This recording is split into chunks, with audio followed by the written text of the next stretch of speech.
जय श्री गुरु महाराज जी की जय।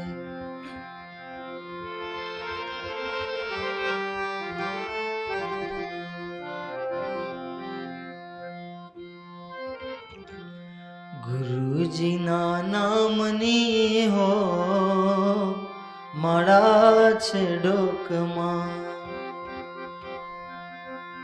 गुरुजी ना नामनी हो माड़ा छे डोकमा।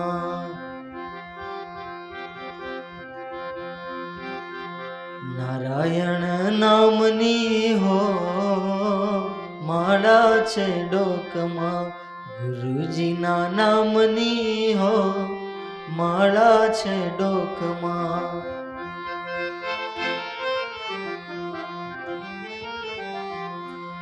झूठू बोलाय नहीं खोटू लेवाय नहीं। झूठू बोलाय नहीं खोटू लेवाय नहीं। अवड़ू अवड़ू चलाय नहीं हो माड़ा छे डोकमा।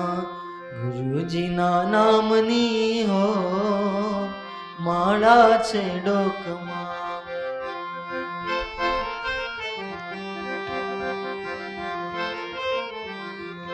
क्रोध कदी थाय नहीं परने नींदाय नहीं। क्रोध कदी थाय नहीं। क्रोध कदी थाय नहीं परने नींदाय नहीं। कोई ने दुभवाय नहीं हो माड़ा छे डोकमा। गुरुजी ना नामनी हो माड़ा छे डोकमा। नारायण नामनी हो माड़ा छे डोकमा।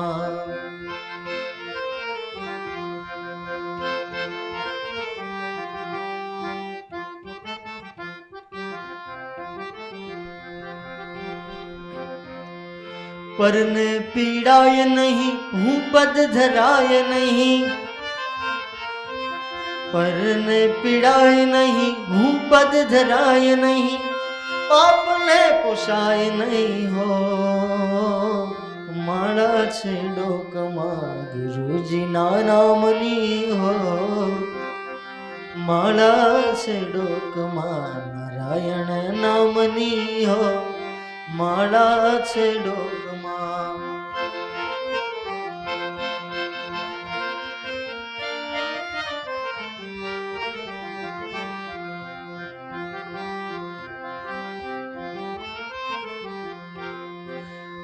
सुख मां चकाय नहीं दुख मां रड़ाय नहीं।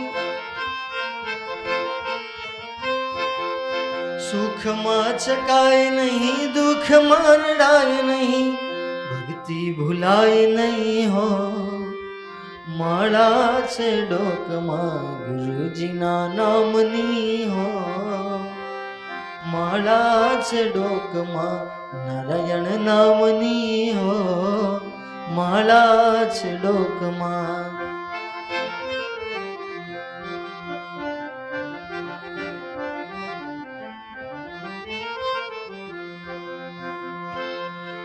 धन संघराय नहीं 1 लाख वाय नहीं। धन संघराय नहीं 1 लाख वाय नहीं। भेद रखाय नहीं हो माड़ा छे डोकमा। गुरुजी ना नामनी हो माड़ा छे डोकमा। नारायण नामनी हो माड़ा छे डोकमा।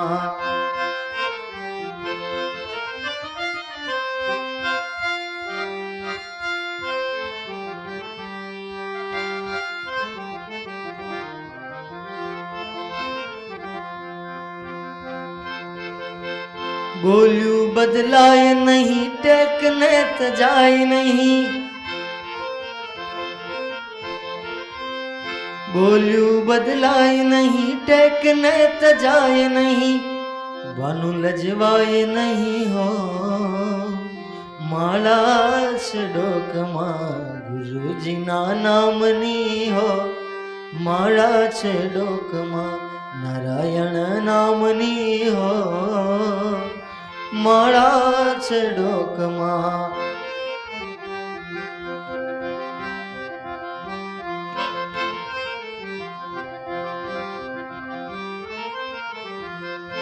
હરિહરાનંદ કહે સત્યને ચુકાય નહીં,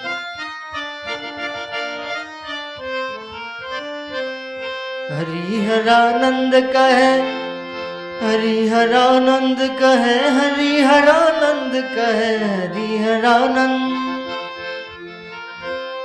હરિહરાનંદ કહે સત્યને ચુકાય નહીં, નારાયણ વિસરાય નહીં હો માળા છે ડોકમાં, ગુરુજીના નામની હો માળા છે ડોકમાં. નારાયણ નારાયણ નારાયણ નારાયણ, નારાયણ નામની હો માળા છે ડોકમાં, ગુરુજીના નામની હો માળા છે ડોકમાં, ગુરુજીના નામની હો માળા છે ડોકમાં, ગુરુજીના નામની હો માળા છે ડોકમાં. કૃષ્ણ કનૈયા લાલ કી જય.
वंशी विभूषितकरान्नवनीरदाभात् पीताम्बरात् अरुणबिम्बफलादरोष्ठात् पूर्णेन्दुसुन्दरमुखात् अरविन्दनेत्रात् कृष्णात् परं किमपि तत्त्वम् अहं न जाने।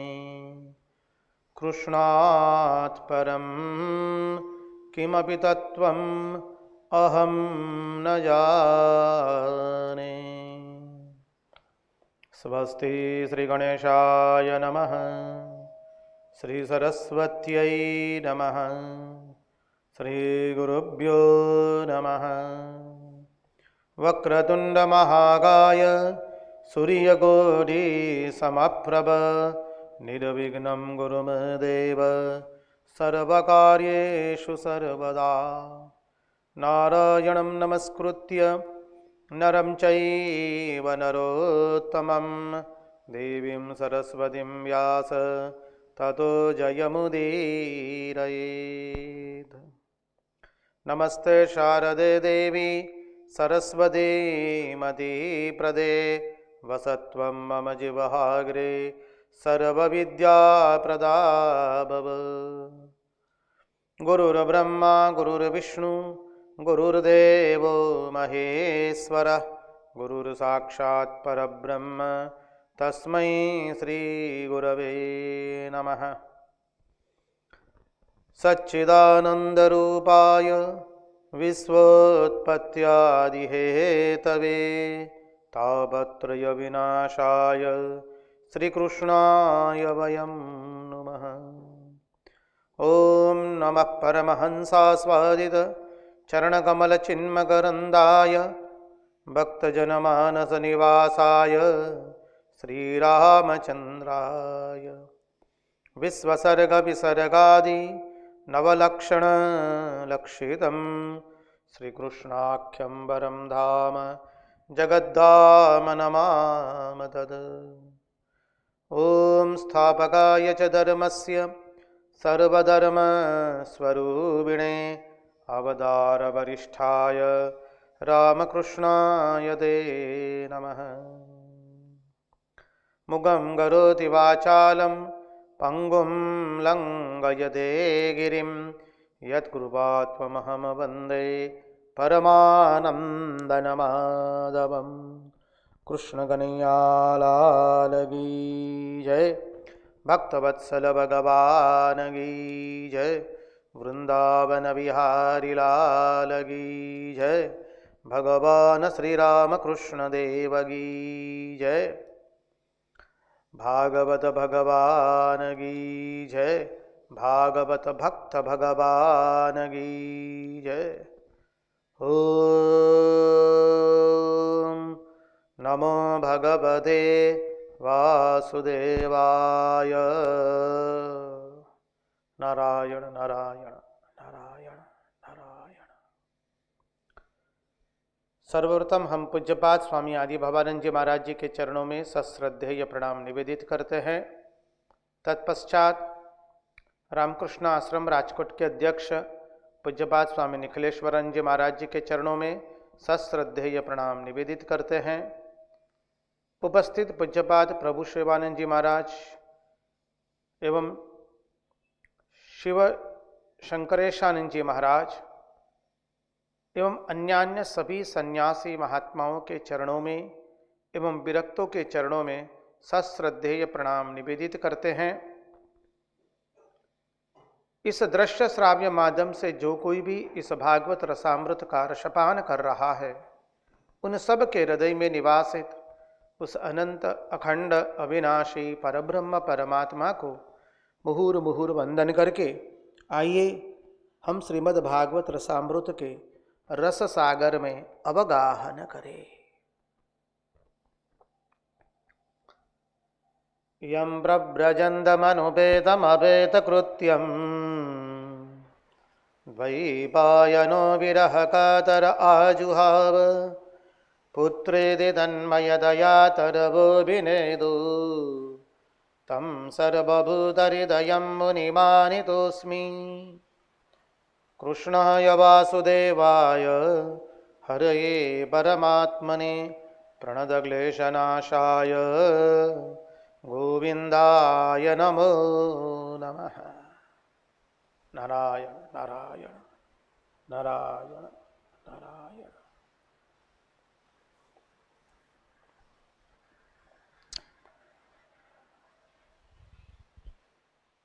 कल कुछ यांत्रिक खराबी आने के कारण इंटरनेट में कुछ व्यवधान आ गया था।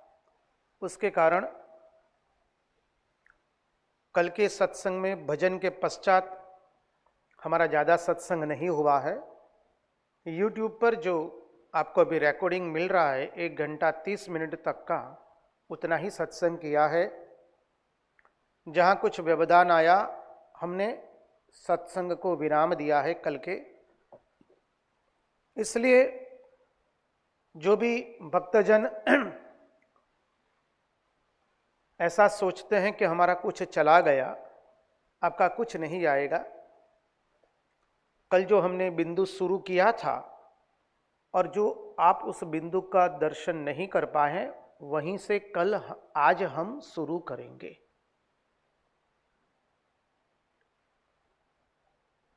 इसलिए किसी का कुछ गया नहीं है, चिंता मत कीजिए। आज हम वहीं से शुरू करेंगे जहां से कल हमने विराम दिया था। दूसरी बात, एक जिज्ञासु ने अपने अभिप्राय में लिखा है, महाराज ऐसा क्यों है कि ये श्रीमद् भागवत कथा का श्रवण पुनः पुनः करने पर भी तृप्ति नहीं होती है। हम तो कहते हैं आप भाग्यवान हैं, भगवान की कथा पुनः पुनः सुनने पर भी तृप्ति नहीं होती है। आपकी श्रद्धा को वंदन करते हैं, आपकी भक्ति को वंदन करते हैं। यही भक्त का लक्षण है। आवाज आवाज महाराज है ना, नारायण।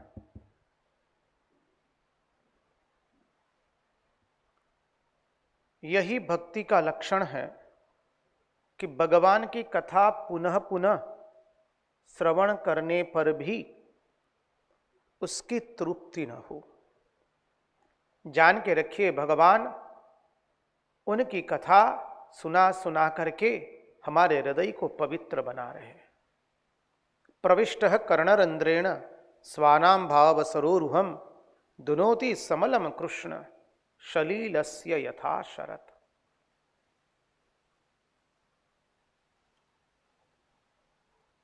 भक्त तो यही चाहता है, प्रभु आपकी कथा सुनते सुनते कभी हमें तृप्ति न हो। जिस वक्त कथा सुनने से तृप्ति हो गई, बस हम साधना हमारी रुक गई है, हम अब साधन नहीं कर रहे हैं। फिर भगवान की कथा का श्रवण करते करते कभी तृप्ति नहीं होनी चाहिए।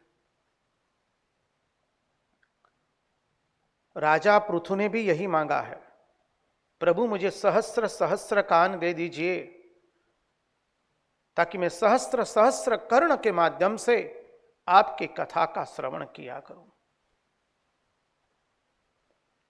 यही तो मानव चाहता है, भक्त यही चाहता है, प्रभु हम पुनः पुनः आपकी कथा का श्रवण किया करें। आज भी आवेगा बिंदु, और श्रीमद् भागवत में अनेकों बार, ये विगत 217 दिन में हमने अनेकों बार इस अद्भुत तत्व का दर्शन किया है। हम भगवान की कथा से कभी तृप्त नहीं होंगे। जब तृप्ति आ गई, समझ लीजिए साधना अटक गई। ऐसा लगा कि ये तो सब सुना हुआ, अब क्या सुनने का। वो मानव, वो दुर्दिन हमारे जीवन में न आवे। भगवान से सदैव प्रार्थना करनी है। हम तो भगवान की कथा पुनः पुनः श्रवण करते रहेंगे, पुनः पुनः उसमें गोते लगाते रहेंगे, पुनः पुनः उस रस सागर में डूबेंगे। और यहां जो डूबता है वो कभी मरता नहीं है, वो तो तैर जाता है। ये तो सच्चिदानंद का सागर है। इसमें गोते लगाने से कोई डूबता नहीं है, इसमें तो हम आनंद से तैर जाते हैं। तो भगवान की कथा की यह महिमा है। भगवान हम सब के हृदय के अंदर में ऐसी भक्ति प्रदान करे कि हम सब भगवान की कथा का पुनः पुनः श्रवण करते रहे, करते ही रहे, करते ही रहे, और ये क्रम चलता रहे जिंदगी के अंतिम श्वास तक। हम पुनः पुनः भगवान की कथा का श्रवण किया करें। भक्ति तो वही है, हमें तो वह भक्ति नहीं चाहिए जो केवल एक जन्म तक रहे। गोपियों ने कह दिया आने वाले कल्प तक हम श्री कृष्ण का विरह सहन कर लेगी। भक्ति एवं प्रेम की पराकाष्ठा को देख लीजिए। एक दो वर्ष जन्म की तो बात ही नहीं है, कल्प तक की बात है। तो भक्त क्या कहता है, प्रभु हमें मुक्ति तो कतई नहीं चाहिए, हम तो पुनः पुनः जन्म धारण करेंगे और पुनः पुनः आपके गुणगान गाया करेंगे, आपके लीला माधुरी का, रूप माधुरी का, गुण माधुरी का, वेणु माधुरी का हम गुणगान गाया करेंगे। हमें तो हरिना जन, हमारा नरसैया कहता है, हमें तो हरिना जन न मांगिए मुक्ति, मांगिए जन्मो जन्म अवतार। अरे हम तो पुनः पुनः जन्म धारण करना चाहते हैं ताकि भगवान के गुणों की महिमा, नाम की महिमा का हम गुणगान गाया करें। इसलिए हमारा जो भी कार्य वो तो हमारा कन्हैया कराता है, हम लोग तो थोड़ी ना करते हैं। इसलिए भजन भी आप लोग गाते हैं, करते हो तुम कन्हैया मेरा नाम हो रहा है, मेरा आपकी कृपा से सब काम हो रहा है, मेरा आपकी कृपा से सब काम हो रहा है। करते हो तुम कन्हैया मेरा नाम हो रहा है, मेरा आपकी कृपा से सब काम हो रहा है। ये भक्त की भावना है। तो आइए हम परमहंस शिरोमणि भगवान सुखदेव जी महाराज जी के चरणों का आश्रय लेकर के एकादश स्कंद के अंतर्गत अब देखने का प्रयास करें कि भगवान की भक्ति हम कैसे प्राप्त कर सकते हैं, भगवान के भक्त के लक्षण क्या है, भगवान के भक्त किसे कहते हैं, और विस्तृत रूप से हमारे सुखदेव जी भगवान बता रहे हैं। ज्ञात्वा ज्ञात्वा तदेवैमां यावान्यश्चास्मि यादृशः भजन्त्यनन्यभावेन ते मे भक्ततमा मतः। ज्ञात्वा ज्ञात्वात्थ ये वै मां यावान्यश्चास्मि यादृशः भजन्त्यनन्यभावेन ते मे भक्ततमा मताः। बोले भगवान की भजना करो, भगवान के गुणगान गाया करो, भगवान की लीला की चर्चा किया करो। बोले जान के करो या बिना जाने करो, कैसे भी करो। हम जान करके भगवान की कथा का श्रवण करें या अनजाने में करें, वो नामामृत हमारे कर्णों में गया है, निश्चित हमारे हृदय को वो पवित्र करेगा, करेगा और करेगा। ज्ञात्वा ज्ञात्वात्थ ये वै माम यावान्यश्चास्मि यादृशः। बोले चाहे जानकर भजो या बिना जाने भजो, पर मेरे प्रति प्रीति होनी चाहिए। भगवान यही कहते हैं, सर्वधर्मान परित्यज्य मामेकम शरणं व्रज अहम त्वाम सर्वपापेभ्यो मोक्षयिष्यामि मा शुचः।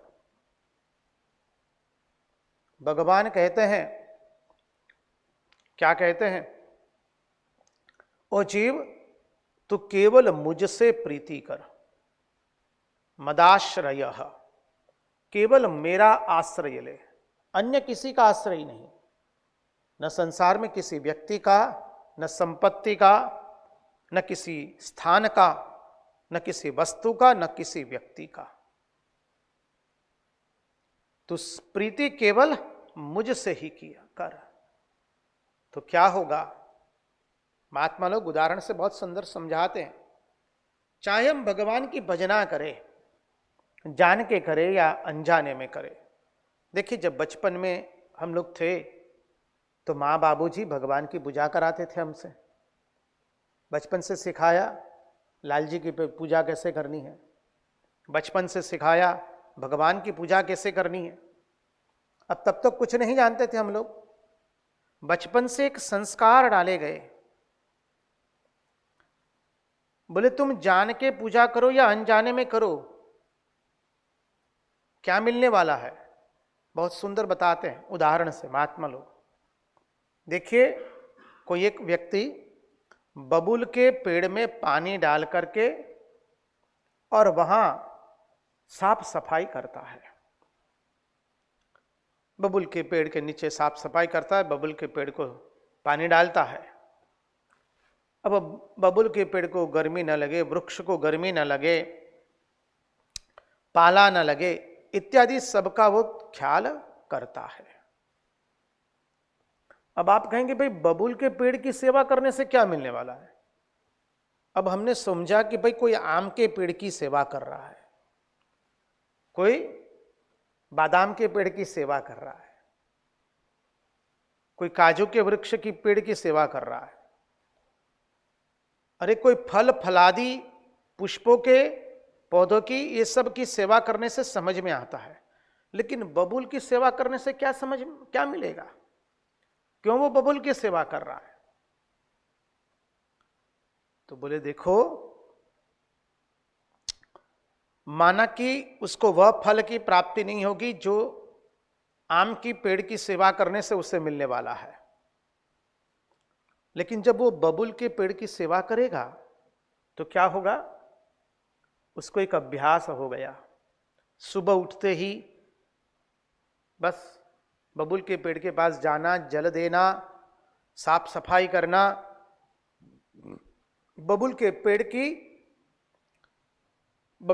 की सेवा करना, बबूल के पेड़ को ठीक से रखना। ये दिन पर दिन उसने किए तो क्या हो गया, उसको एक आदत बन गई।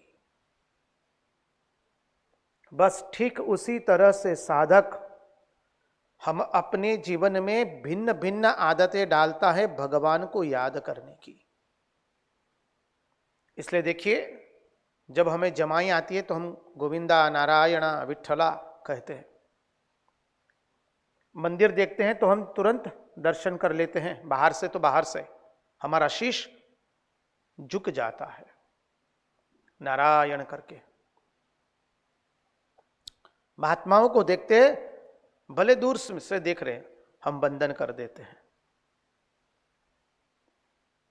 सुबह उठ करके हमें जो आदतें बचपन से सिखाई है, सुबह उठते ही हम किसी मनुष्य का चेहरा देखते नहीं है। सुबह उठते ही दाहिने हाथ की हथेली को देखकर हम क्या बोलते हैं, कराग्रे वसते लक्ष्मी, करमूले सरस्वती, कर मध्ये तु गोविंद, प्रभाते कर दर्शनम। बचपन से आदत है, जब से सुध बुध हुई तब से माँ बाबूजी ने सिखा दिया। नीचे पैर रखते हम क्या बोलते हैं, समुद्र वसने देवी, पर्वत स्तन मंडिते, विष्णु पत्नी नमस्तुभ्यम, पाद स्पर्श क्षमस्व में।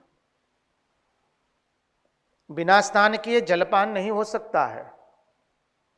बचपन से आदत है, पहले स्नान करेंगे, तत्पश्चात अन्य कोई कार्य करेंगे।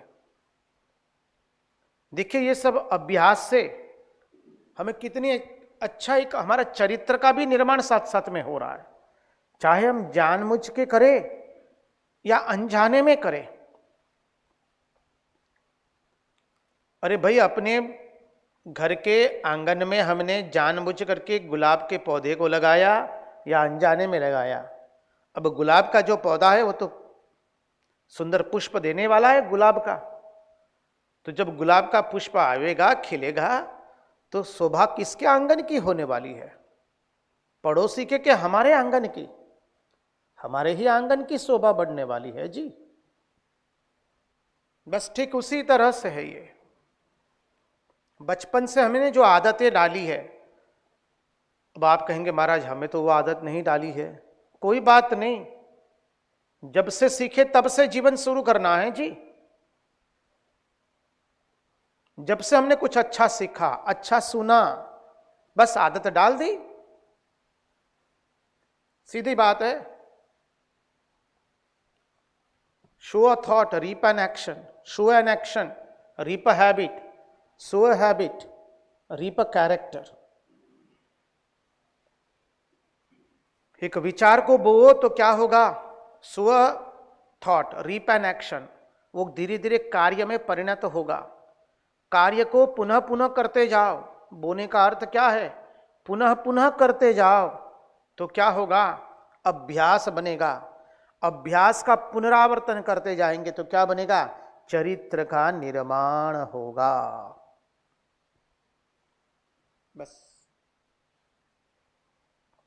इसलिए स्वामी विवेकानंद कहते हैं ना, character, character and character alone that can cleave the adamantine wall of difficulties. Neither money pays nor name nor fame. It is character and character only that can cleave the adamantine wall of difficulties. नामना से, कीर्ति से, संपत्ति से, बहुत पढ़ाई से भी कुछ नहीं होता है। होता तो तब वह है, कोई भी प्रतिकूल परिस्थिति का सामना तो हम तब कर सकते हैं जब हमारे भीतर में चरित्र हो। चरित्र बनाना ही तो हमारे जीवन का उद्देश्य है। हमारे अध्यात्म जीवन का उद्देश्य भी तो चरित्र बनाना है। एक ऐसा चरित्र जो कभी किसी के बुराई का वर्णन न करे, किसी के दुर्गुणों का चिंतन न करे, किसी के प्रति राग द्वेष न करे, सबके प्रति प्रेम, सेवा, करुणा, और इस जगत प्रपंच में नानात्व को न देख करके उस एक को देखने का हम प्रयत्न करें। तो कहते हैं आदमी बबुल के पेड़ की सेवा कर रहा है तो उससे क्या मिला? उसको एक सुंदर अभ्यास हो गया, उसमें श्रद्धा आई और उसके जीवन में परिश्रम करने का एक अभ्यास हो गया। अभ्यासेन तु कौन्तेय वैराग्येण च गृह्यते। जीवन में एक अभ्यास बहुत आवश्यक होता है। हम सब समय शुभ कर्मों का अभ्यास करते रहे, शुभ चिंतनों का अभ्यास करते रहे, सतचिंतन का अभ्यास करते रहे। देखिए, हम जान के सेवा करें या अनजाने में सेवा करें, इसलिए देखिए, जब हम कोई आश्रम में जाते हैं, चाहे रामकृष्ण मठ मिशन के कोई भी शाखा केंद्र में जाइए, कोई महात्मा की सेवा कीजिए, या कहीं पर भी कोई भी पवित्र तीर्थ स्थान में जाइए, या जिस आश्रम से आप जुड़े हैं, जिस परंपरा से आप जुड़े हैं, जिस पंथ से आप जुड़े हैं, उन आश्रम के, उन महात्माओं के, उन भक्तों के पास जाइए, उनकी सेवा कीजिए। तो सेवा करने से क्या होगा? यदि जो सेवा करता है वो यदि सोचता है कि सेवा से सेव्य को लाभ होने वाला है, मानी हम जिसकी सेवा करता है उसको लाभ होने वाला है, तो वो बहुत बड़े अंधकार में है। जो सेवक ऐसा सोचता है कि हमारी सेवा से सेव्य को लाभ होने वाला है, वह सेवक अपने स्वामी के स्वभाव को पहचानता ही नहीं है। वो सच्चा सेवक नहीं है। वो अपने स्वामी को जानता ही नहीं है। जो सेवक ऐसा सोचता है कि सेवा करने से तो सेव्य को लाभ होने वाला है, भगवान कहते हैं, आचार्य महात्मा समझाते हैं, जो यह सोचता है कि हम रोज रोज सेवा कर रहे हैं हमारे स्वामी जी की रोज रोज सेवा करेंगे, हमारे स्वामी की रोज रोज हम सेवा करेंगे, उससे तो हमारे स्वामी का स्वार्थ सिद्ध होगा, उससे तो हमारे मालिक का स्वार्थ सिद्ध होगा। तो समझिए, वह व्यक्ति अपने मालिक के स्वभाव को, अपने स्वामी के स्वभाव को नहीं जानती है, उसे ज्ञात नहीं है उसके मालिक का स्वभाव, उसके स्वामी का स्वभाव। जो कहता है कि सेवा करने से हमारा अंतःकरण शुद्ध होगा, हमारा अंतःकरण पवित्र बनेगा, हमारे अंतःकरण का निर्माण होगा, हमारे जीवन में शुभ कर्मों की एक आदत पड़ेगी, हमारा जीवन सुधर जाएगा, हमारे हाथ पांव पवित्र हो जाएंगे, हमारे नेत्र, हमारी सभी इंद्रियां, हमारा अंतःकरण पवित्र होगा। ऐसा भाव जिस सेवक के अंदर में है, उस सेवक को सेवा से लाभ होता है। हम यदि सोचे, अरे इस महात्मा की हम सेवा कर रहे हैं, हमको क्या मिलने वाला, महात्मा को ही मिलने वाला है सब कुछ, ये तो महात्मा के स्वार्थ का, ये तो महात्मा के स्वार्थ सिद्ध हो रहा है। बोले हमारा क्या हो रहा है? बोले बहुत गलत फहमी में हैं आप, आपकी धारणा, आपके विचार अत्यंत भूल भरे हुए हैं। कृपा करके इसका शोधन कीजिए। जो कहता है कि सेवा करने से हमारा अंतःकरण पवित्र होगा, हमारी इंद्रियां पवित्र होगी, हमारा हृदय शुद्ध होगा, सेवा का लाभ उसी को मिलता है। हम सेवा स्वयं के अंतःकरण को पवित्र करने के लिए करते हैं, ना कि सेव्य के अंतःकरण को पवित्र करने के लिए। हम भगवान की सेवा करते हैं, किस लिए करते हैं? हमारा अंतःकरण पवित्र हो, शुद्ध हो, उसलिए। हम कोई आश्रम में जाकर के आश्रम की सेवा करते हैं, किस लिए करते हैं? ना कि हमारे पास समय है इसलिए आए हैं, ना कि हमारे बिना वो काम होने वाला नहीं है, ना कि लोग हमारी नामना यश गान करेंगे कि ये बहुत आश्रम की सेवा करते हैं, उसके लिए नहीं। सेवा करने से हमारा अंतःकरण पवित्र होने वाला है।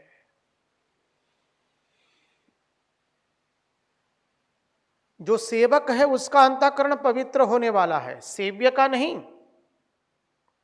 तो जिस सेवक में यह भाव है उसको सेवा से लाभ मिलेगा। जो सेवा के इस रहस्य को जो जानता है उसको लाभ होता है। लेकिन कोई नहीं जानता है और सेवा कर रहा है, बोले देखो इस रहस्य को तुम जानो या न जानो, जानने न जानने का सवाल ही नहीं है। तुम सेवा करते करते जितने सेवा में आगे बढ़ते जाओगे, भगवान की सेवा करो, आश्रम की सेवा करो, महात्माओं की सेवा करो, भक्तों की सेवा करो, दरिद्र नारायण की सेवा करो, रोगी नारायण की सेवा करो, तो जितनी जितनी हम सेवा करेंगे उतना उतना हमें स्वयं को ज्ञात होता जाएगा कि हमें किस भाव से, किस दृष्टि से सेवा करनी है, और उतनी उतनी हम सेवा करते जाएंगे। यह अत्यंत महत्वपूर्ण है। सेवा से लाभ किसको होता है? इसी व्यक्ति को होता है। अतः भागवत भगवान, भागवतकार हमें समझाते हुए कहते हैं कि चाहे जानो या न जानो, चाहे जान के करो या अनजाने में करो, बस चिंतन करो भगवान का कि हमारे भगवान कितने बड़े हैं, भगवान कैसे है, भगवान क्या है, भगवान में क्या गुण है, भगवान के कार्य क्या है, भगवान की लीला क्या है, भगवान का स्वभाव क्या है, भगवान का रूप क्या है। तो देखा तो हमने भगवान का रूप देखा। बर्हापीडम नटवर वपु कर्णयो कर्णिकारम बिभ्रद्वास कनक कपिसम वैजयंतीम चमाला रंध्रावेणुरदर सुदया पूरयन गोपवृंदै वृंदारण्यम स्वपदरमणम प्राविशत गीत कीर्ति। ये भगवान के स्वरूप का वर्णन है। और भगवान के स्वभाव का वर्णन, औबकीयं स्तनकालकूटं जिगांसयापाय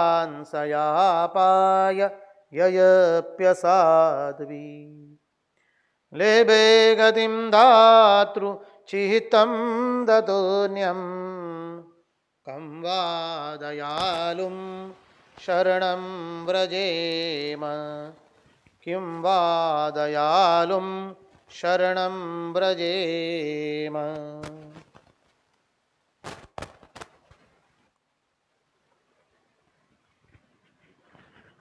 नारायण नारायण नारायण नारायण।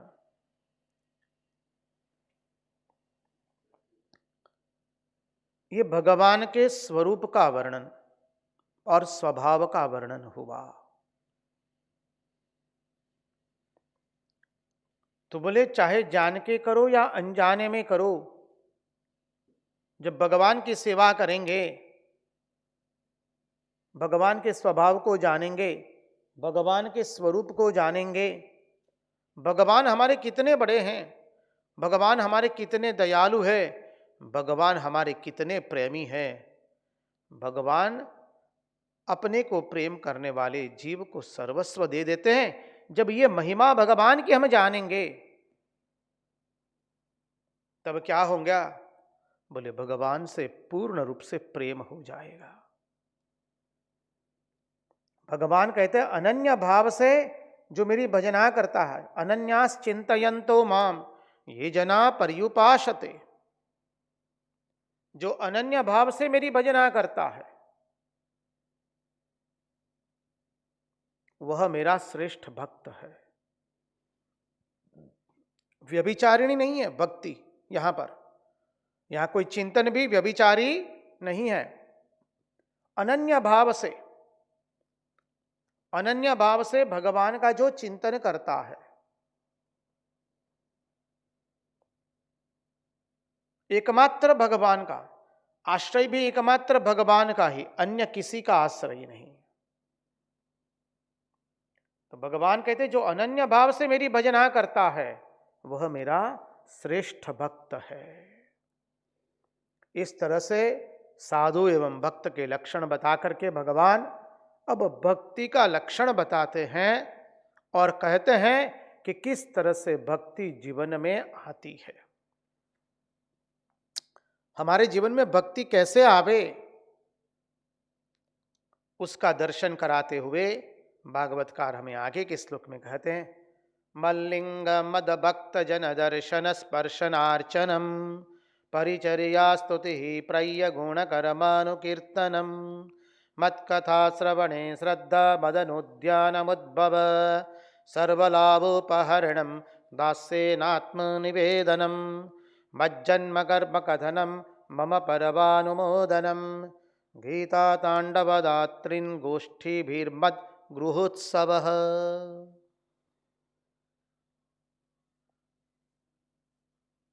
मल्लिंग, भगवान कहते हैं मल्लिंग मदभक्त, मल्लिंग जिसको देख करके भगवान की याद आवे उसको भगवान का लिंग अर्थात श्री विग्रह कहते हैं। देखिए रामकृष्ण आश्रम राजकोट में इतना सुंदर श्री मंदिर है और श्री मंदिर में सुंदर सा भगवान श्री रामकृष्ण देव का श्री विग्रह है। तो भगवान के श्री विग्रह को देख करके हमें भगवान की याद आती है।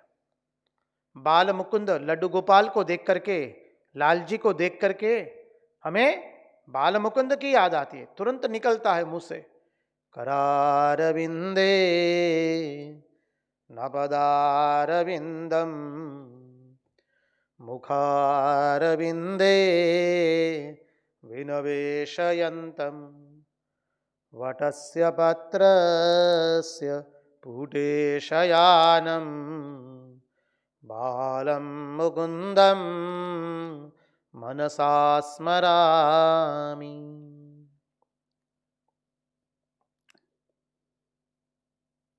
भगवान के श्री विग्रह को देखकर हमें भगवान की याद आती है।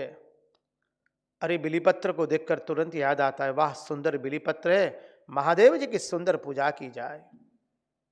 श्री रामकृष्ण देव के पिताजी खुदीराम चट्टोपाध्याय अपने संबंधी के वहां जा रहे थे।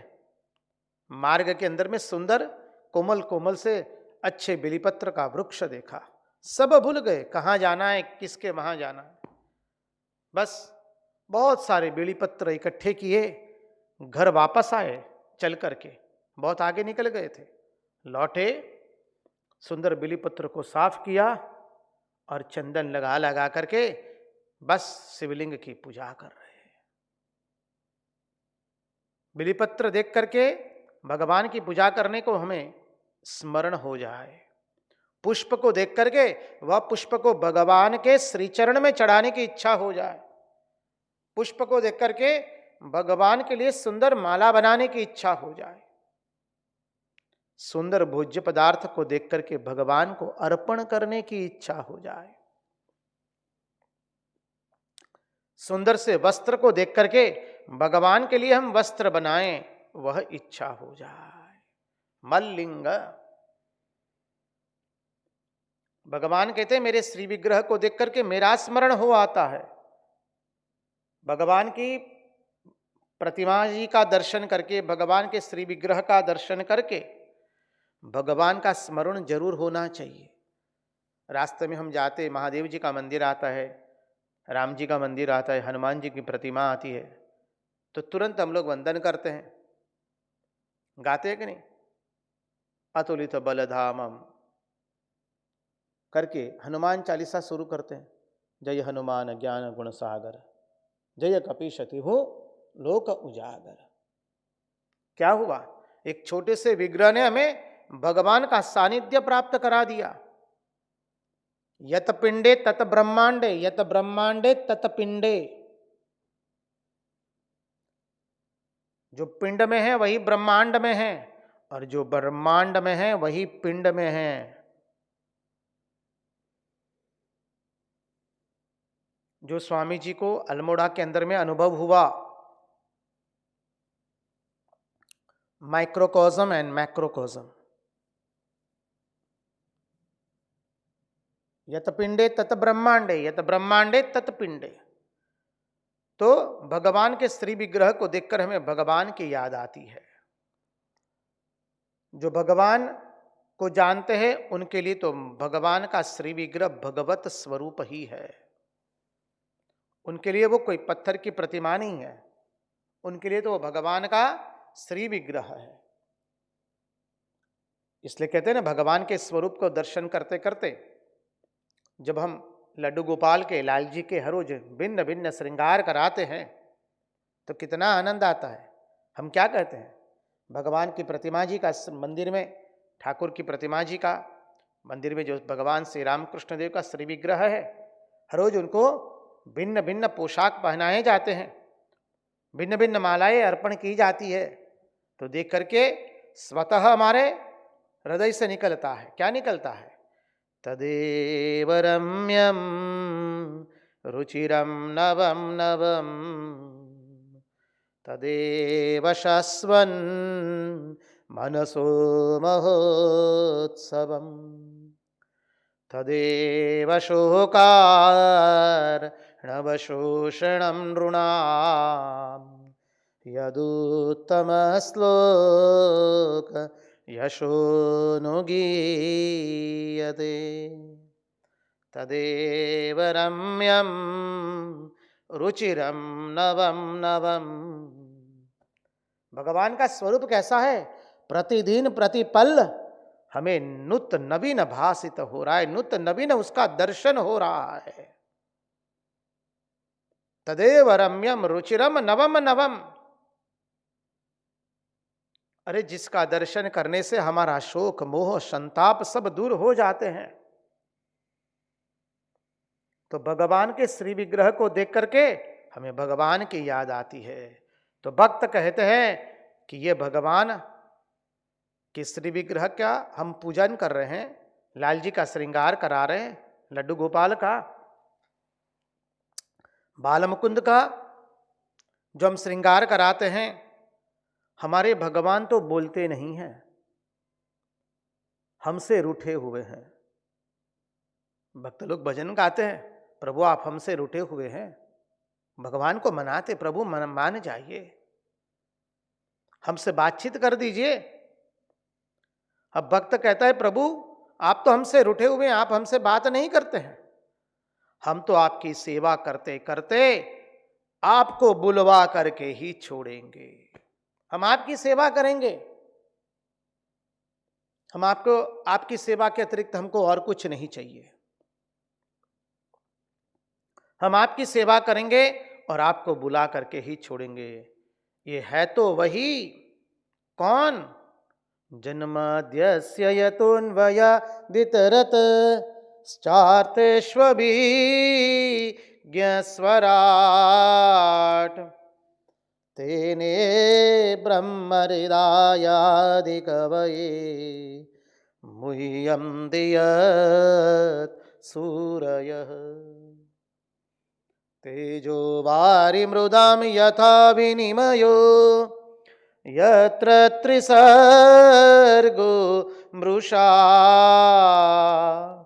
धाम्ना स्वेन सदा निरस्तकुहकं सत्यं परं धीमहि। ये है तो वही सच्चिदानंद, है तो वही सत्य स्वरूप परमात्मा, हम उनको बुलवा करके ही छोड़ेंगे। तो भक्त लोग मूर्ति की ऐसी सेवा करते हैं, भगवान के श्री विग्रह की ऐसे ही सेवा करते हैं। श्री रामकृष्ण देव ने की प्राणपण से मां को पुकारा और वही प्रतिमा जी चिन्मय प्रतिमा हो गई। इसलिए श्री रामकृष्ण देव कहते हैं ना, अरे मिट्टी की प्रतिमा क्यों है, ये मिट्टी की थोड़ी ना है, ये तो चिन्मयी प्रतिमा है। शब्द पर ध्यान देना है, कितने गुढ़ार्थ से श्री रामकृष्ण देव एक एक शब्द का प्रयोग करते हैं। तो भक्त लोग मूर्ति की, प्रतिमा की, श्री विग्रह की ऐसी सुंदर सेवा करते हैं। गाते ने, कल ही तो हमने भजन गाया था, जीवु चूर सिहिला तारा मुखड़ानी ज्योति हैरानो हार प्यारो नथड़ीनो मोती जीवु चूर सिहिला तारा मुखड़ानी ज्योति। ओ रसीले, तुम्हारी मुख की ज्योति को देखकर हम जी रहे हैं। आप कौन है? हैरानो हार अमार प्यारो, हमारे हृदय का जो रत्न मणि है वो आप है। नथड़ीनो मोती, नथनी की शोभा से तो चेहरे की शोभा बढ़ती है। तो प्रभु आपके सौंदर्य से हमारा सौंदर्य है। हमने आपका नाम हमारे मुख में धारण किया, आपकी लीला कथा का श्रवण कर रहे हैं, चिंतन कर रहे हैं, गान कर रहे हैं। हमारी तो शोभा आप ही के कारण है। तमारा मानमा मान अमारू, अमारा मानमा मान तमारू। गोपियां भगवान को कहती है, प्रभु हमारे सम्मान में आपका सम्मान है और आपके सम्मान में हमारा सम्मान है। तो भक्त के लक्षण बताते हैं। अब कहते हैं इसलिए कि मूर्ति की भक्त इतनी सुंदर सेवा करता है और भगवान फिर बोलने के लिए विवश हो जाते हैं। श्री रामकृष्ण देव ने मां काली की सुंदर जो प्रतिमा जी थी, जो श्री विग्रह था, आज भी जाएंगे तो दक्षिणेश्वर में वही श्री विग्रह विराजित है, वही मां है, दक्षिणेश्वर की काली मां। वो है अभी भी मां भवतारिणी का मंदिर, मां भवतारिणी उनका नाम है। लेकिन उन्होंने श्री रामकृष्ण देव के साथ बात की थी, अनेकों पहुंचे हुए महात्माओं के साथ की होगी, भक्तों के साथ की है, लेकिन हमारे साथ नहीं कर रही है। क्यों? क्योंकि हमारा अंतःकरण इतना पवित्र नहीं हुआ है, हमारा भीतर में इतना प्रेम नहीं जगा है भगवान के प्रति। तो भक्त कहता है कोई बात नहीं कन्हैया, यदि तुम हमसे बात नहीं करते हो तो कोई बात नहीं, तुम रूठे हुए हो ना, बालक है ना लड्डू गोपाल, तो रूठ गए ना आप, हम आपको बुलवा करके छोड़ेंगे, हम आपको बुलवा करके छोड़ेंगे, आपकी सेवा करेंगे और आपको बुलवा करके छोड़ेंगे। इसलिए कोई कहते हैं कि भाई भाई यह तो प्रतिमा जी है, आरस का श्री विग्रह या पीतल के लड्डू गोपाल है। अरे बोले आरस के हो, पीतल के हो, मृत्तिका के हो, कैसे भी हो, उससे क्या हो गया?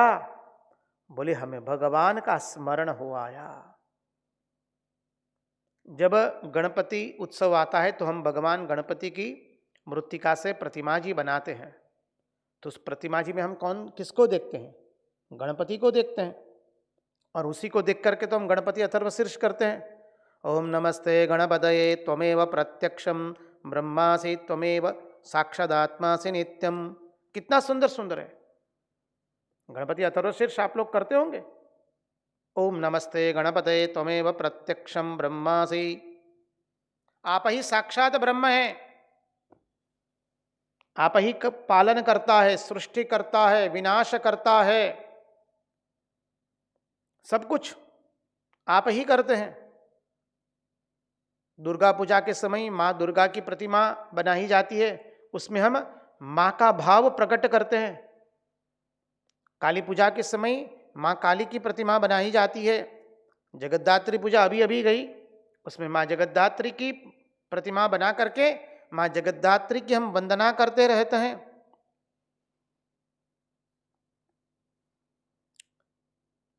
तो कहते हैं अरे वो तो मृत्तिका की प्रतिमा है, वो तो पीतल के लड्डू गोपाल हैं। अरे वो तो आरस के श्री विग्रह है। अरे बोले बाबा वो देखना नहीं है, वो कौन है? अरे नारायण सोचो वो कौन है। अरे नारायण क्या बताए वो कौन है? निराकार ईश्वर के अवतार है, वही परब्रह्म परम तत्व जो निर्गुण निराकार है, वो सगुण साकार होकर के ये उसने इस स्वरूप को धारण किया है। तो कौन है? बोले निराकार ईश्वर के अवतार है। इसलिए श्री रामकृष्ण देव ने कहा अरे माटीनी प्रतिमा क्यों केम? अरे मृत्तिका की प्रतिमा क्यों रे? वो तो चिन्मयी प्रतिमा है। बोले निराकार ईश्वर कौन है? बोले साक्षात ब्रह्म ही है। इस प्रकार बोले मूर्ति को देख करके ब्रह्म पर्यंत तक का हमारा स्मरण हो जाता है। रामकृष्ण आश्रम राजकोट के श्री मंदिर में जाएंगे, भगवान श्री रामकृष्ण देव का सुंदर सा आरस का श्री विग्रह है।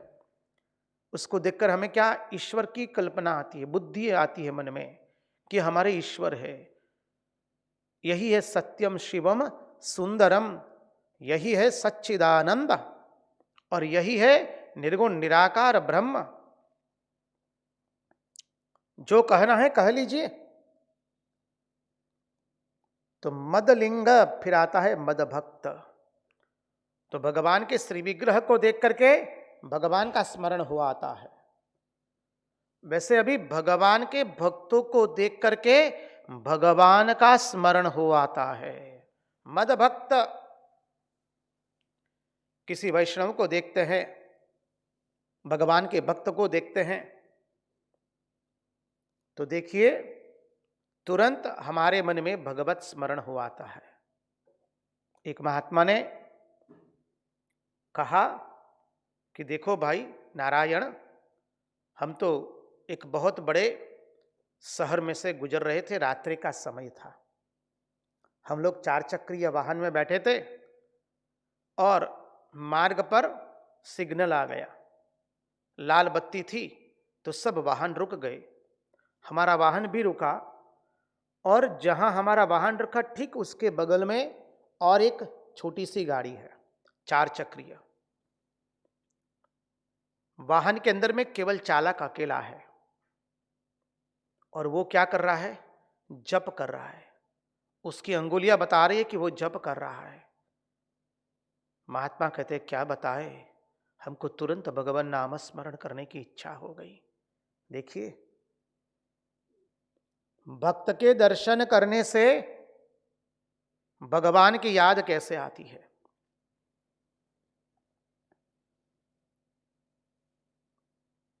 तो कहते हैं मदभक्त, मदभक्त जनः, मेरे भक्तों का दर्शन करो। अब भक्तों का दर्शन करना मानी यहां कोई सामान्य भक्त की बात नहीं है, दोनों अर्थ लेना है। एक प्रथम सोपान और दूसरा गुढ़ार्थ का सोपान। जब भगवान के भक्तों को मंदिर में दर्शन करते हुए देखते तो हमारे में भी श्रद्धा आ जाती है। देखिए, जब हम तीर्थ में जाते हैं, केदार गए, बद्री गए, वृंदावन श्रीधाम वृंदावन गए, हरिद्वार गए, वाराणसी गए, कन्याकुमारी गए, रामेश्वरम गए,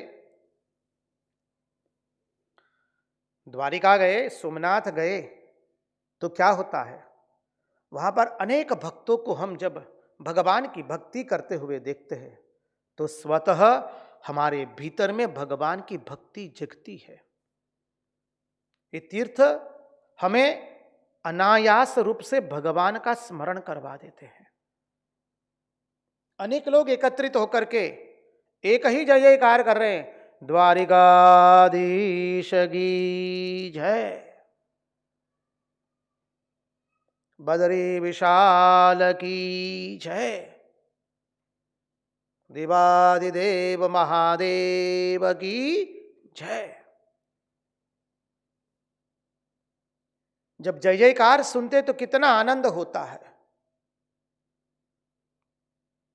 भक्तों को एक साथ भगवान की आरती गाते हुए हमारे में भक्ति भाव उत्पन्न होता है। भक्तों को भगवान का संकीर्तन करते हुए देखकर हमारे हृदय नृत्य करने लगता है। भक्त लोग जब एक साथ इकट्ठा मिलकर के जप यज्ञ करते हैं, ध्यान करते हैं, तो हमें भी करने की इच्छा हो जाती है। हमारे भाव को उद्दीपन होता है। तो बोले मदभक्त जनः, मेरे भक्तों का दर्शन करो। अब भक्तों का दर्शन करना मानी भक्तों के हड्डी मांस चाम का दर्शन नहीं होना है, करना है। तो वो भक्त का दर्शन नहीं हुआ। वो कौन मातृ रूपी नारी है या प्रभु है, वो दर्शन नहीं करना है। इतना निम्न अवस्था पर नहीं जाना है। बोले भक्त का दर्शन करना अर्थात भक्त के साथ भगवान का दर्शन करना है, वो है भक्त का दर्शन। जब भक्त के साथ भगवान का दर्शन नहीं करेंगे तो क्या होगा?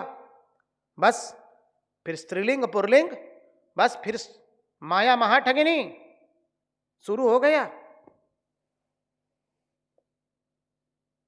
और फिर हम आए थे तो दर्शन करने के लिए, लेकिन दूसरे के दोष का दर्शन करके जा रहे हैं, या दूसरे के सौंदर्य का दर्शन कर रहे हैं, या दूसरे के चाम का दर्शन कर रहे हैं, या दूसरे के कपड़ों का दर्शन कर रहे हैं।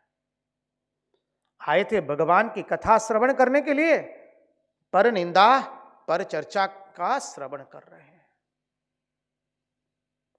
साधक सावधान। इसलिए यहां पर महात्मा लोग बहुत सावधान करते हुए समझाते हैं, भक्त का दर्शन करना अर्थात भक्त के साथ भगवान का दर्शन करना है।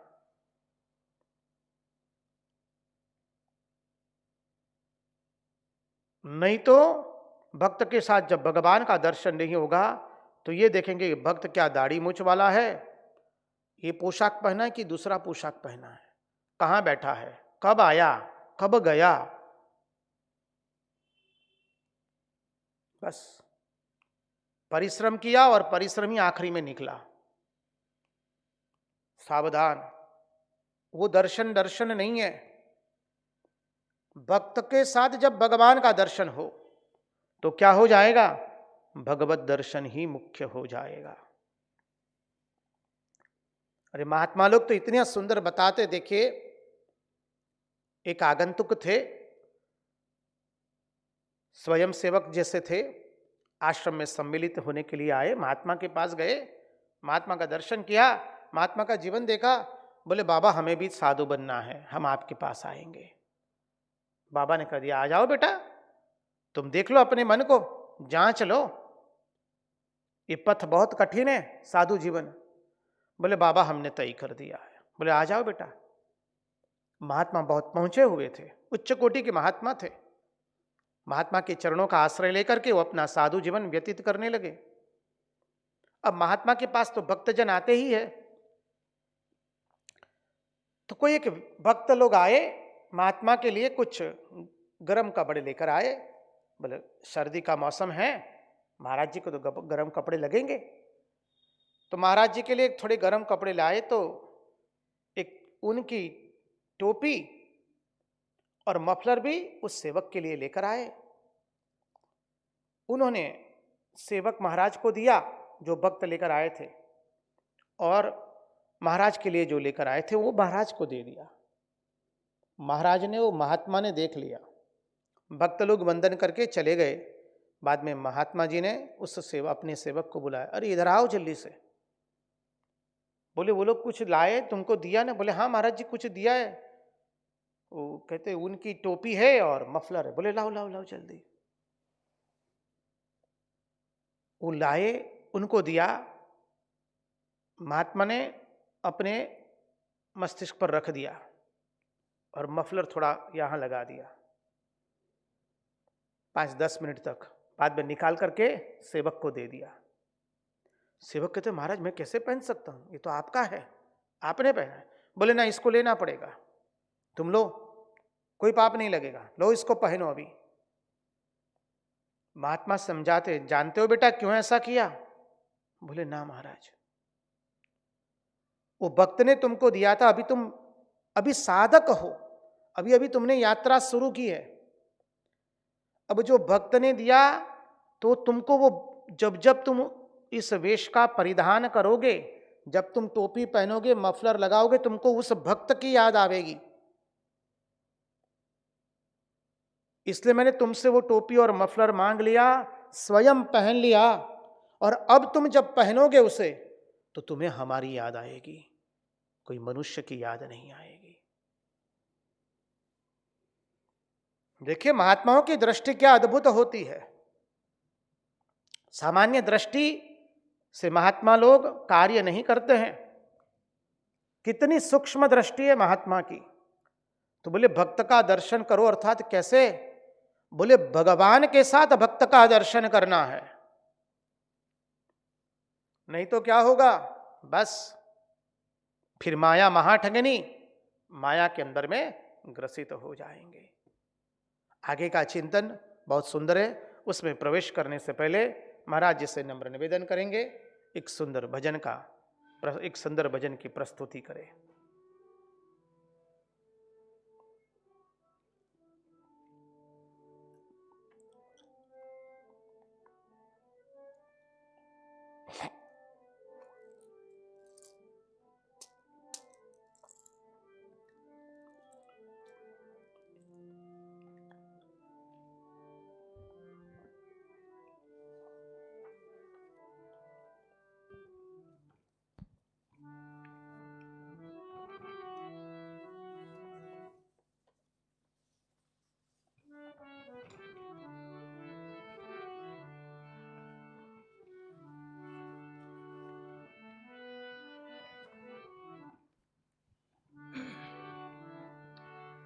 एक ज अरमान छे मने,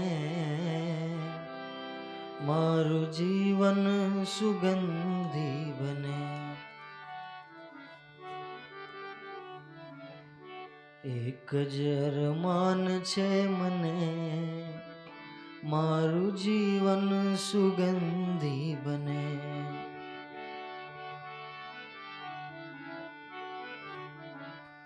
ફૂલડું બનું કે ભલે ધૂપ સળી થાઉં, આશા છે સામગ્રી પૂજાની થાઉં.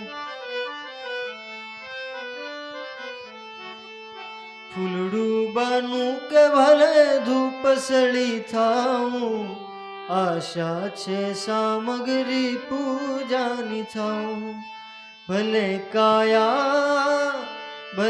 કાયા મારી આ રાખ થઈ શમે, મારું જીવન સુગંધી બને. ઓ મારું જીવન સુગંધી બને. એક જ અરમાન છે મને, મારું જીવન સુગંધી બને.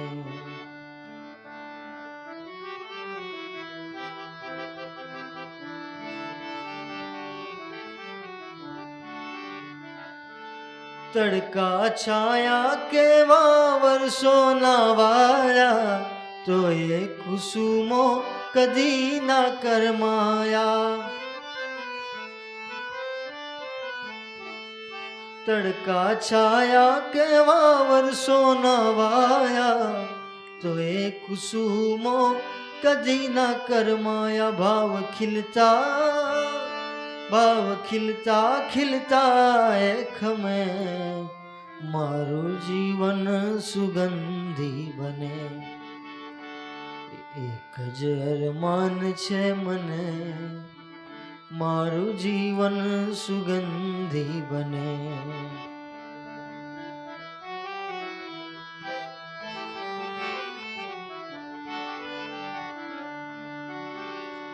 જગની ખારાશ બધી ઉર્મા સમાવે, તો એ સાગર મીઠી વર્ષા વરસાવે.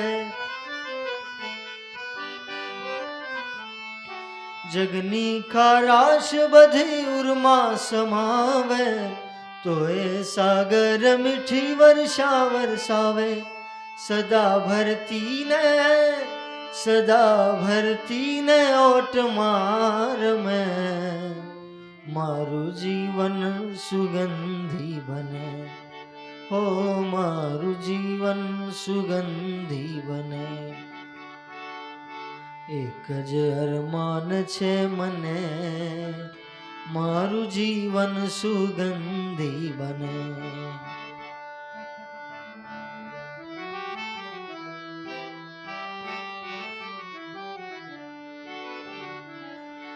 વાતાવરણમાં સુગંધના સમાતી, જેમ જેમ સુખડ ઓરસીએ ઘસાતી.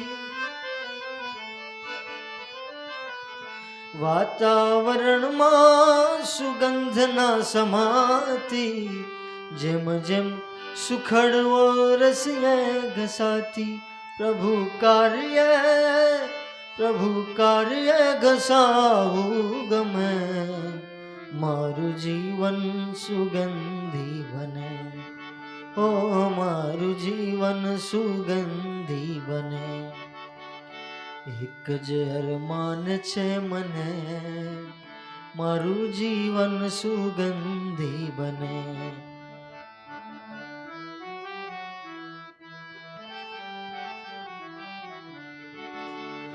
ગૌરવ મહાન છે પ્રભુ કાર્ય કેરું, ના જગમાં કામ કોઈ એથી અદકેરું. ગૌરવ મહાન છે પ્રભુ કાર્ય કેરું, ના જગમાં કામ કોઈ એથી અદકેરું.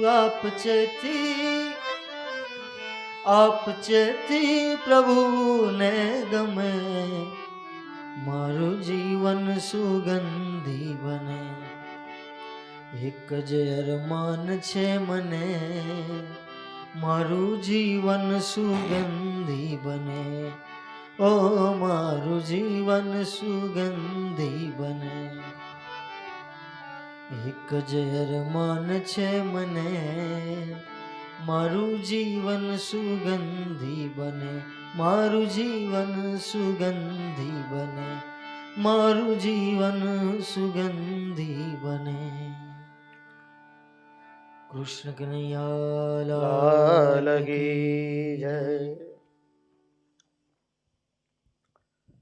तो मद भक्त जन, बोले हमारे पास कोई बैठा है तो हमें ख्याल करे, हम यह ख्याल करें कि जो व्यक्ति बैठा है वह अपने हृदय में भगवान का दर्शन कर रहा है, वो भगवान का ध्यान कर रहा है. भक्त जो होता है वह भगवान के साथ होता है, भगवान से अलग नहीं होता है. भक्त किसे कहते हैं? जो भगवान के साथ है सदैव. तो भक्त का दर्शन तब होता है जब उसके हृदय में बैठे हुए भगवान के साथ उसका दर्शन करे. भक्त का दर्शन करना अर्थात भक्त के हृदय में बैठे हुए भगवान के साथ हम भक्त का दर्शन करें, वो हो गया भक्त का दर्शन करना. अन्यथा सर्वनाश होगा. जैसे पुलिस को देख करके हमें सरकार की याद आ जाती है, उसी तरह से साधु सन्यासी को देख के एक गिरुआ वस्त्र को देखकर आप सब लोग वंदन करते हैं. हम सब लोग वंदन करते हैं गिरुआ महात्माओं को. क्यों करते हैं वंदन? विरक्तों को वंदन करते हैं. सफेद कपड़े पहने हो, पीले पहने हो, लाल पहने हो, क्यों वंदन करते हैं? ये जो गेरुआ रंग है वो अग्नि का है. जैसे अग्नि सबको जला देती है, वैसे यह रंग क्या याद कराता है कि इस व्यक्ति ने अपनी वासनाओं को जलाया है. ये व्यक्ति अपनी वासनाओं को जला रहा है, जलाया है इस व्यक्ति ने. इच्छाओं को जला दिया है, भस्मीभूत कर दिया है. इसलिए सन्यासी महात्माओं को, गेरुआ वस्त्रधारियों को हम वंदन करते हैं. पीला रंग देखने से हमको राशेश्वरी व्रजेश्वरी की याद आ जाती है, श्री राधा रानी की याद आती है. सांवला रंग देखकर हमें श्री कृष्ण की याद आती है. तो कहते हैं भक्त को देख करके भगवान की याद आ जानी चाहिए कि वह जो भगवान सर्वाकार है, जो सर्व में है, जिसने सर्व को बनाया है, उसकी याद आनी चाहिए. तो भगवान की मूर्ति और भक्त दोनों का दर्शन करना.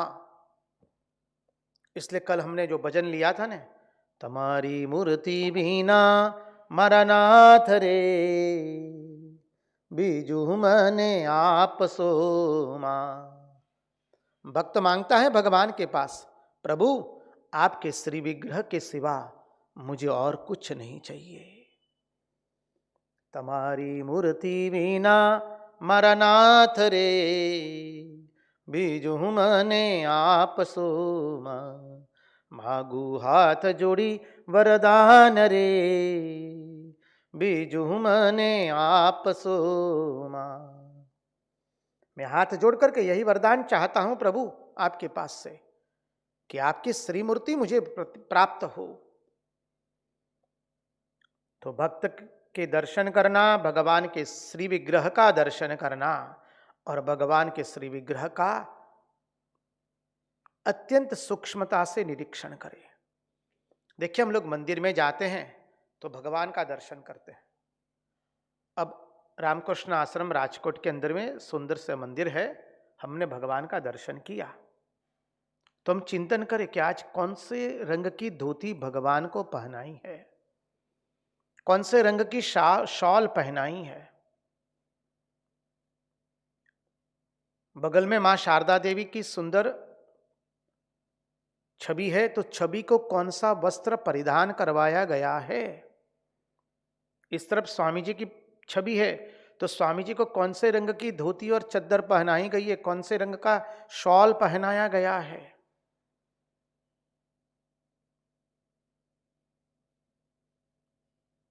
बारीकाई से निरीक्षण करे। एक महात्मा थे, उनका ये नित्य क्रम था बेलूड़ मठ में, शाम को वो जाते थे और उनके साथ उनकी सेवा करने वाला एक सेवाकर्मी रहता था, और उसको उन्होंने बता दिया था कि कैसे भगवान का दर्शन करना। वो वैसे वैसे भगवान का दर्शन करवाते जाता था उनको। वो सूरदास जी थे, अंध थे, देख नहीं पाते थे उम्र में, और वह लड़का भगवान के धोती का वर्णन करता था, भगवान की माला का वर्णन करता था, और सुंदर सा वर्णन करके जब महाराज तृप्त हो जाते थे, बाद में महाराज अपने कमरे में बैठ करके अपनी उपासना में लग जाते थे। मंदिर में जो नाट्य मंदिर बना है उसका अर्थ क्या है? मंदिर में हम जाएंगे तो पहले खुली आंख से दर्शन करना है भगवान का सुंदर निरीक्षण करना है कि भगवान को कौन से रंग की धोती पहनाई है, कौन से रंग की माला पहनाई है, भगवान का श्री विग्रह कैसे सुंदर तरीके से सजाया है, वेदी को कैसे सजाई है। वो देख करके 10-15 मिनट तो निरीक्षण करने में लग जाएगा, कितनी भी द्रुत गति से करे। तत्पश्चात आंखें बंद करके उसका ध्यान करना होता है। मंदिर में नाट्य मंदिर का अर्थ ही है, हमने जो खुली आंख से भगवान के श्री विग्रह का दर्शन किया है, बाद में आंख मुंद करके उस विग्रह का ध्यान हमारे हृदय मंदिर में करें। हम कई लोग मंदिर में जाते हैं, दर्शन करके आ जाते हैं, तीर्थ यात्रा में जाते हैं, दर्शन करके आते हैं, तो लोग पूछते हैं, अच्छा तीर्थ में गए थे, कहाँ गए थे? बोले यहाँ गए थे। अच्छा वहाँ वो खाना खाया था क्या? वहाँ का प्रसाद खाया था क्या? वहाँ से वो कपड़े खरीदे क्या? अरे बाबा, ये पूछा जाता है नारायण क्या? नारायण पूछो कि भगवान का श्रृंगार कैसा था, कौन से रंग की माला पहनाई थी भगवान को। बेलूड़ मठ जाते हैं या आप जिस शहर में, उस शहर में रामकृष्ण मठ मिशन का जो भी शाखा केंद्र है, आश्रम में चले गए और भगवान का दर्शन किया, तो भगवान को कौन सा श्रृंगार किया है देखिए।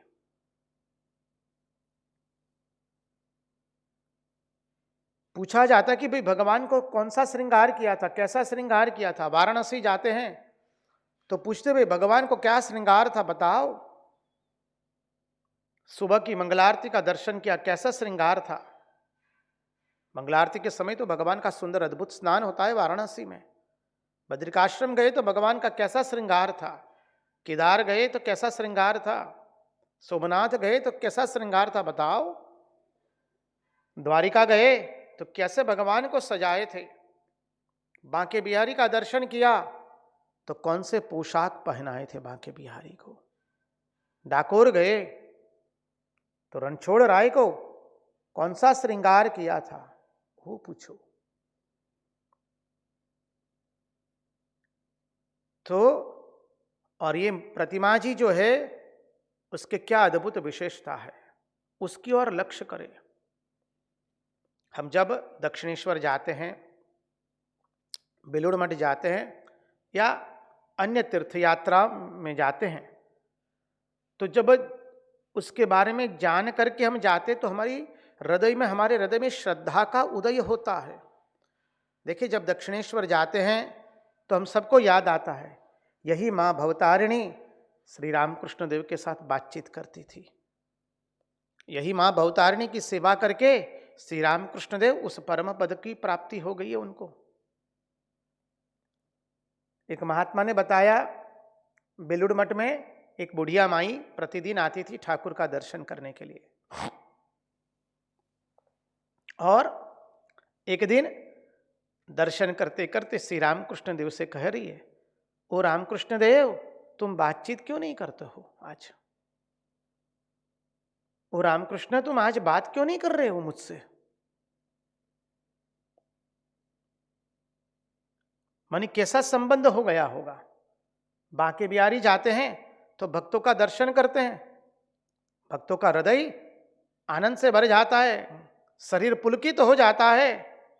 नेत्रों से, उनके नेत्रों से अश्रु की धाराएं बहती है। बांके बिहारी जाते हैं, कितने लोग आते हैं, तनिक दर्शन कीजिए। भक्त लोगों की श्रद्धा देखकर भक्ति का उदय हो जाता है हमारे हृदय में। एक टस भगवान को निहार रहे हैं, न हिलना है न डुलना है। और भगवान से क्या बात करते हैं, उनके नेत्रों से अश्रुओं की धारा बहती है। भगवान का जय जयकार करते हैं तो कहते हैं भगवान की परिचर्या करो, भगवान की सेवा करो, भगवान की स्तुति करना है। भगवान की स्तुति करेंगे तो गाएंगे, कस्तूरी तिलकम ललाट पटले वक्षस्थले कौस्तुभम नासाग्रे वरमौक्तिकं करदले वेणुगरे कंगणम सर्वांगे हरिचंदनम सुललितम कंठे च तावली गोपस्त्री परिवेष्टितो विजयदे गोपालचूडामणि।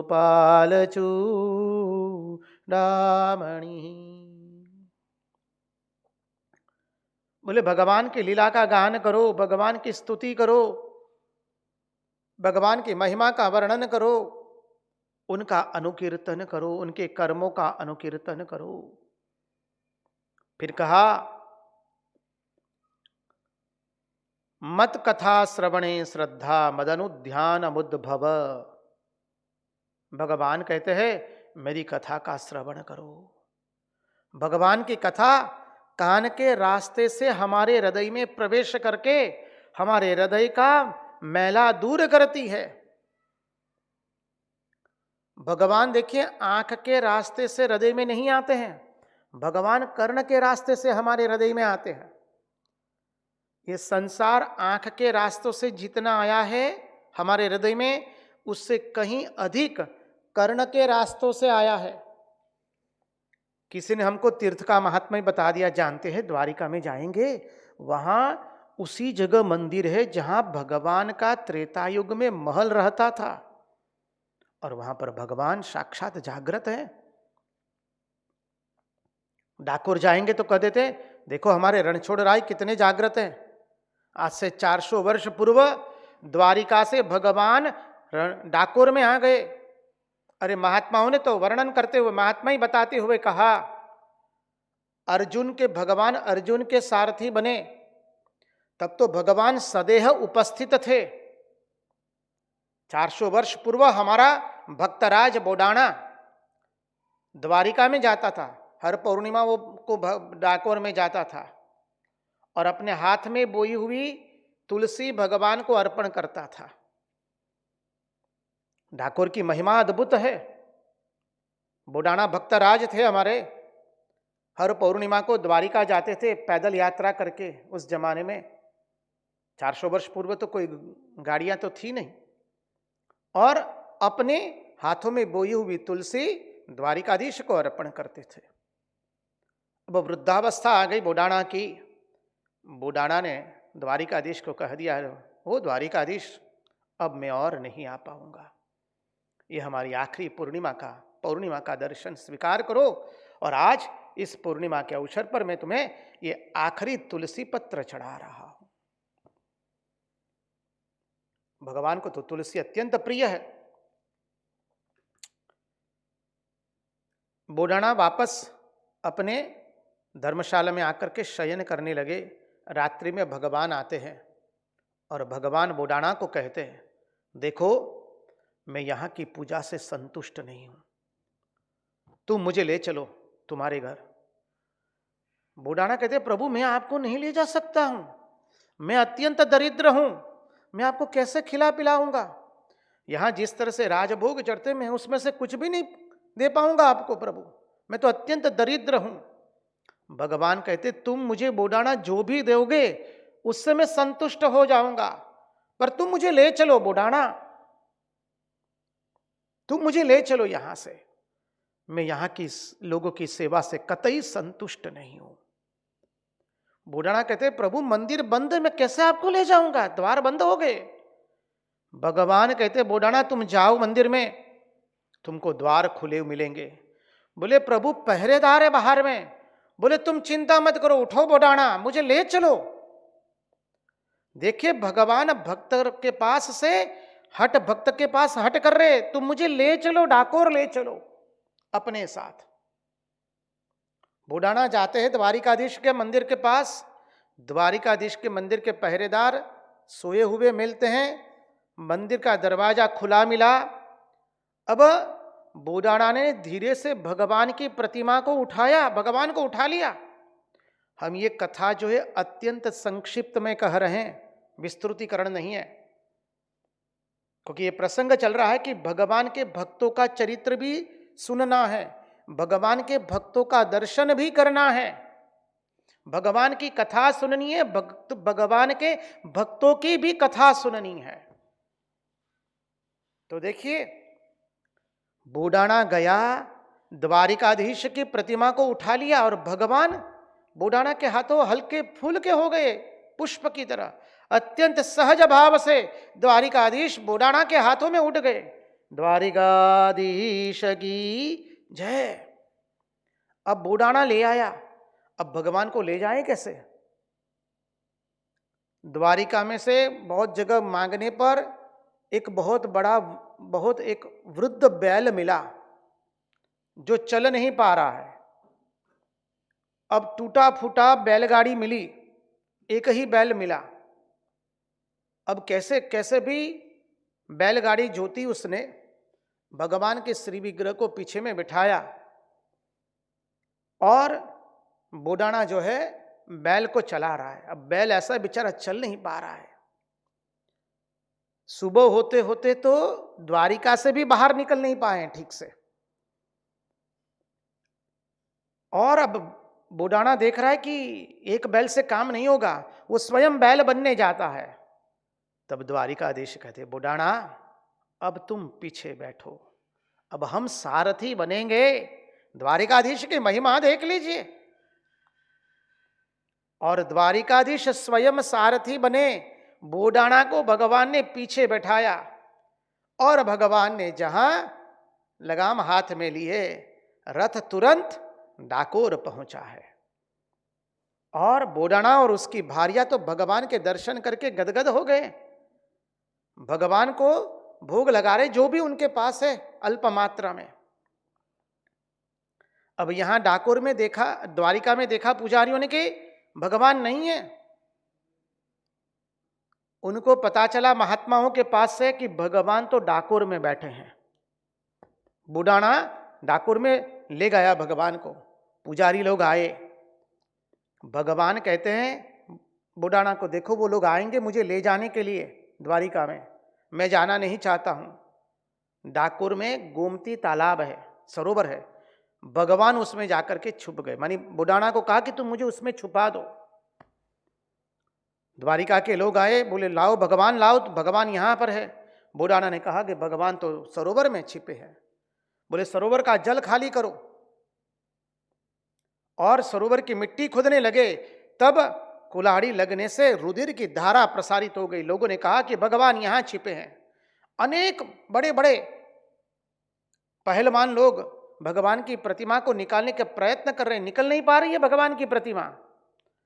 बूढ़ाणा को बुलाया गया, बूढ़ाणा ने भगवान का वंदन कर, भगवान को वंदन करके भगवान की प्रतिमा को हाथ लगाया, भगवान फूल की तरह बाहर निकल आ गए तुरंत। अब द्वारका के ब्राह्मणों ने कहा कि भगवान एक ही शर्त पर यहां रह सकते कि भगवान की प्रतिमा का जितना वजन है उतना सुवर्ण आपको हमें देना पड़ेगा। बूढ़ाणा कहता है कि मेरे पास तो उतना नहीं है। चिंतित है बूढ़ाणा।